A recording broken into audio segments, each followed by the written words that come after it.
All right, so this will just be a short overview of the World History 9 course, starting with just some general information. We'll have 85-minute classes, whether or not we're in person or virtual.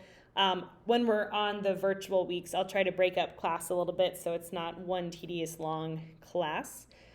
Just remember that our class is one semester instead of all year, so we will end our semester on January 22nd, and then you'll move on to a new course. We'll talk about grades and summative and formative assessments next week, but just a reminder, summative assessments, those are the ones that are graded. There'll be a mix of projects, short essays, and traditional tests. It's a maybe on the traditional tests, but it's going to be a variety. And the last little bullet point, we'll use Schoology for materials for class. That's all. I'm hoping to just be all digital. If you are a big fan of the binder system that we use at TNCS, just let me know and we can figure out a system that works for you. But I'm hoping to have everything just be on Schoology or saved to a file on your desktop. Again, next Monday, we'll go a little bit more in depth on what the grading system is. But just for reference right now, formative assessments, that's like homework, classwork. It helps me understand what you understand. It's not graded. Think of it like practice. Like you don't just show up to a basketball game and hope you can make every free throw. You actually have to put in practice. And this is where I can give you feedback so you can improve your work. Summative assessments, those are the things that are graded. That can be like projects, short essays, like traditional tests, whatever that's going to look like in a COVID school year. It shows me what you understand at the end of the unit. It's graded, but you can always reassess up through January 22nd. And again, we'll go over what our level system looks like later this week. And onto the fun stuff. So this is the content overview. I have taught World History 9 for 6 years. This will be my 7th year. This year is going to look a little different. We are updating the content. This is part of the 4-year shift in the history department. This is the last year. So I'm really excited because there are some new units that I get to teach you guys. This week and next, we'll do a short review of like the Roman Empire, the Middle Ages in Europe, the Middle East, and China, and then we'll move on to our first unit, which is the Renaissance. The Renaissance is one of my favorite units. It takes place kind of after several key medieval interactions. Europe becomes more modern. People begin thinking for themselves and become more curious about the world around them. Typically, when you think of the Renaissance, you think about art, like this famous painting. Yes, there is nudity in the art. It's going to be a great time. However, a bunch of things in Europe start changing besides the art, such as politics, literature, architecture, religion, and social status. We even see some assassination attempts. It's really a lot more than just the art. The next unit is the Reformation. It kind of happens simultaneously. In the Middle Ages in Europe, almost everyone was Catholic, and the Catholic Church held a lot of power. We'll explore this a bit because it played a huge role in history. However, the Catholic Church began to lose power during the Renaissance and ultimately lost power of many countries in Europe during the Reformation. The picture you're looking at is of the German monk Martin Luther, not Martin Luther King Jr., but the original Martin Luther, who challenged the Catholic Church and set off a chain of events that led to new branches of Christianity, and he also shook the political structure of Europe. The Age of Discovery, and I apologize for the slightly pixelated picture. In a nutshell, in this unit, we'll explore how Europeans' understanding of the world changed during the Age of Exploration, the Scientific Revolution, and the Age of Enlightenment. Europeans discovered a lot of things about the world.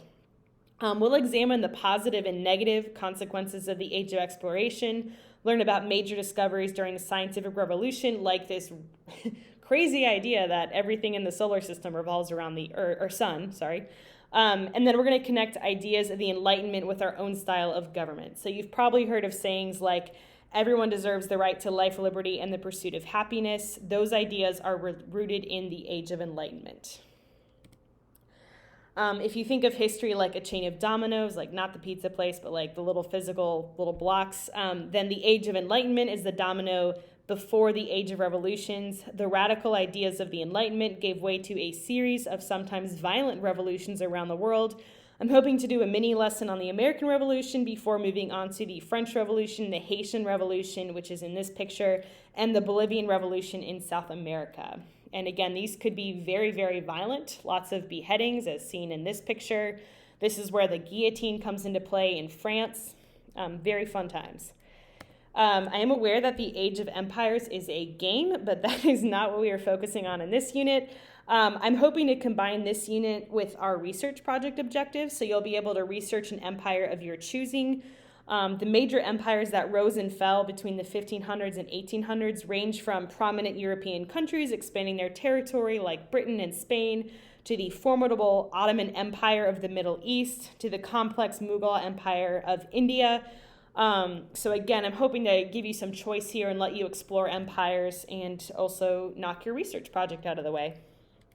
The Industrial Revolution, another revolution, looks a little bit different than the political ones that we'll have learned earlier.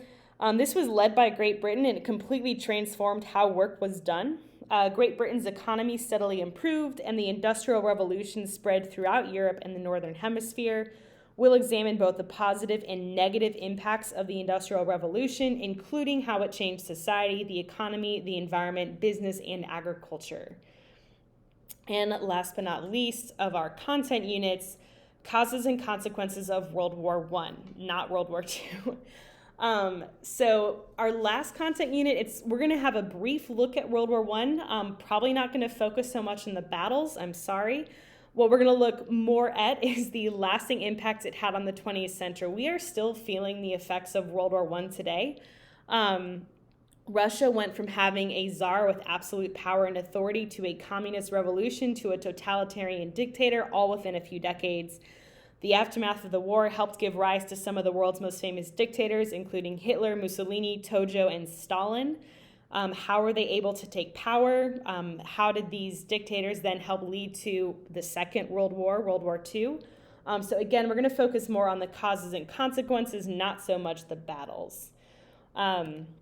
As I mentioned earlier, we will do a research project at some point. Again, I'm hoping to combine it with the Age of Empires. If you were here in 8th grade, you are familiar with the National History Day project. You will not do this in 9th grade. We just do a regular old research project, but you're still going to learn and practice research skills. So we'll kind of play this one by ear.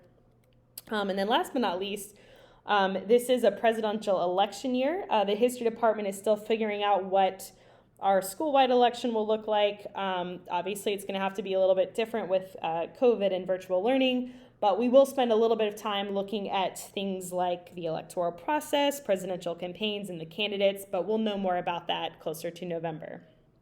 This will be an ungraded unit.